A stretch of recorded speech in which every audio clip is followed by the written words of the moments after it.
Assalamualaikum warahmatullahi wabarakatuh.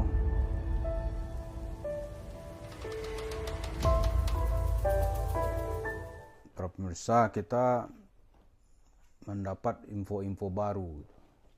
Kenapa Yusuf Mansur begitu diidolakan atau mau dijadikan ikon caleg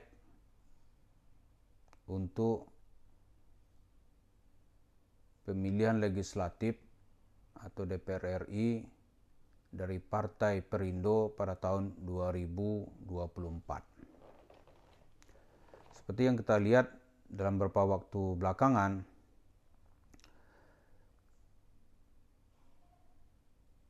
pendiri dan ketua Partai Perindo Haritanu Sudibyo itu sudah mulai menggadang-gadang Yusuf Mansur dengan memperkenalkannya langsung kepada Presiden Jokowi bahwa ini akan jadi caleg Perindo pada tahun 2024 yang akan datang. Rupanya itu sangat syarat dengan transaksional. Ini entah siapa yang pintar nanti akan kita lihat. Dari beberapa analisa, itu Yusuf Mansur mau menjadi caleg dari Perindo itu dengan tawaran. Dengan tawaran itu sekitar berapa juta anggota Paytrend itu akan melakukan pembelian saham dari MNC atau saham dari perusahaan Bapak Haritanu Sudibyo. Misalnya nih, harga saham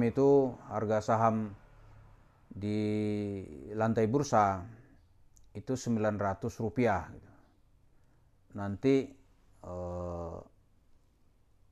members Paytrend ini yang jumlahnya dilaporkan saat itu katakanlah mencapai 3 juta orang, bahkan ada cerita sampai 30 juta orang.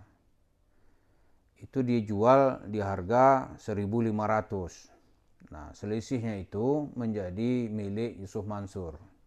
Ada info begitu Nah, kalau begini, itu sebelum jadi caleg saja, Yusuf Mansur telah mendapat uang yang sangat banyak. Kalau Rp600 dia laporkan nanti Rp600, dia punya anggota katanya 30 juta member Paytrend 30 juta Kalau kali 6 itu lebih dari 18 berapa itu? Itu mempunyai duit 1,8 triliun. 1,8 triliun keuntungan yang didapat oleh Yusuf Mansur. Bagi Perindo ini juga untung kalau cerita itu benar ya. Untung karena sekian juta lembar sahamnya laku Cuma kan nggak tahu ini ya. Karena ini perundingan antara ya satunya kita bilang licik, cerdik seperti ular. Yang kedua ini menjual barang mendongkrak harga sahamnya. Tapi kan katanya Paytrend sudah nggak ada. Paytrend itu kan nggak ada sudah dinyatakan bangkrut.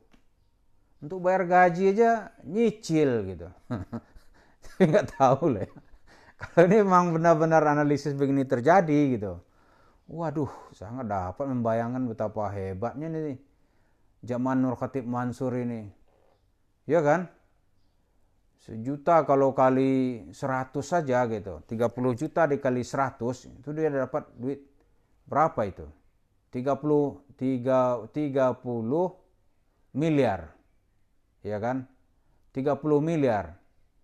Itu kalau ya pokoknya hitung kita 1,8 triliun lah Itu belum mulai, karena itu Yusuf Mansur semangat aja dicaleg-caleg aja Kalau ini yang terjadi yang rugi siapa ini sebenarnya?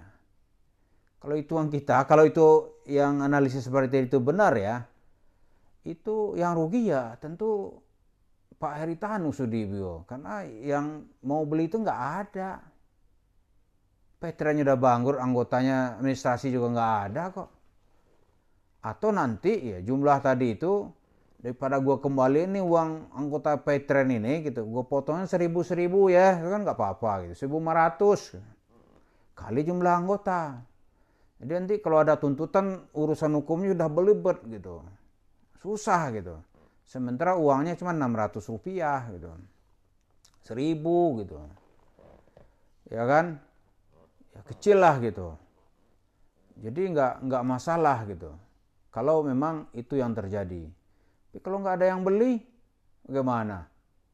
Karena perusahaan penopangnya sudah nggak ada gitu.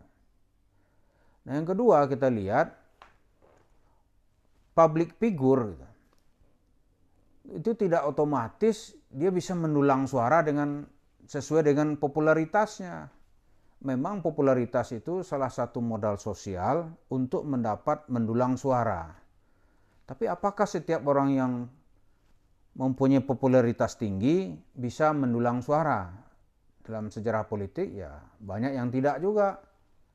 Zainuddin MZ kita bilang kan, Zainuddin MZ itu disebut dengan dai sejuta umat, pendiri partai PBR.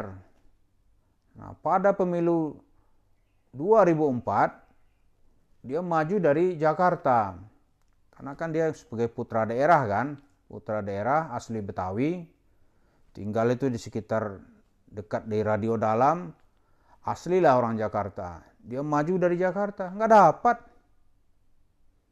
dapat dia. Itu juga public figure yang lain, misalnya Rhoma Irama. Rhoma Irama mau buat partai gitu, karena nggak dipenuhi janji katanya oleh Caimin tahun 2014. Dia mutung, akhirnya membuat partai sendiri gitu. Maka dibuatlah partai namanya Partai Islam Damai Aman, Partai Idaman. Tapi dapat nggak ikut nggak dalam peserta pemilu 2024? Dalam list partai yang ikut nggak ada tuh Partai Idaman ikut. Dia membuat partai juga nggak mudah gitu. Kemudian Rhoma Irama kenapa nggak berani mencalonkan diri misalnya? Karena syarat-syarat pencalonan di Indonesia ini kan banyak. Gitu. Kita lihat lagi Ibu Megawati ya, dengan segala hormat kita gitu. Itu dalam pemilu tahun 1999 dia nggak berani tuh nyalek dari Jakarta. Berani dia. Begitu juga tokoh-tokoh yang lain gitu. Nggak ini dia nggak berani. Kenapa? Jadi tidak otomatis public figure itu otomatis bisa mendulang suara gitu. Ini anggota Petren banyak nih gitu. Yusuf Mansur tokoh gitu. Dia menjadi tokoh public figure. Tapi dari gempuran yang bertubi-tubi di mana-mana sekarang ini, apa dijamin orang akan memilih dia? Belum tentu. Dia memang terkenal, populer gitu. Tapi apakah dia punya pengikut? Saya nggak yakin. Yakin saya, dia punya pengikut. Memang dia populer, jadi popularitas tidak serta-merta seperti popularitas itu dia mendulang suara. Enggak. Nah kalau hitung-hitungan kita gitu, yang rugi itu ya Perindo, hitungan kita. Tapi kan kita tidak berada pada posisi mengambil keputusan. Lihat aja nanti, janji 30 juta member Petren, coba buktiin kalau terbukti. Jadi ini yang kita lihat fenomena ya, tapi siapa yang pintar nanti kita nggak tahu ya. Kalau Yusuf Mansur seperti rumusan kita itu, dia memang lihai dan cerdik seperti ular gitu. Karena itu untuk menopang kecerdikannya itu kita lihat nih dalam pelaksanaan Nataru tahun 2023 ini, Yusuf Mansur di malam tahun baru itu dia merayakannya dengan letusan acara kembang api, kemudian apalagi itu pernik tahun baru gitu. Itu dia rayakan di rumahnya bersama keluarganya. Ini ingin menampilkan kepada, kita nggak tahu ya, ini kan asosiasi analisis ini, kepada pendukung Perindo, ya saya ini sebagai seorang nasionalis, bukan dari kalangan Islam gitu. Bukan dari kalangan apa namanya nih dalam tanda kutip gitu ya. Kiai-kiai atau ulama-ulama yang melihat apa tahun baru itu gitu, bukan bagian dari kami. Bukan. Jadi dia tampakkan gitu. Mungkin untuk memuluskan lobby lah ya, untuk memuluskan lobby di mana Yusuf Mansur berada. Nah, itu mari kita ikuti Yusuf Mansur menjadi ikon Partai Perindo ini bisa terlaksana apa tidak, dan siapa nanti yang keluar sebagai pemenang. Saya kira yang keluar sebagai pemenang itu adalah Yusuf Mansur. Lepas dia jadi ke Senayan apa tidak. Terima kasih. Assalamualaikum warahmatullahi wabarakatuh.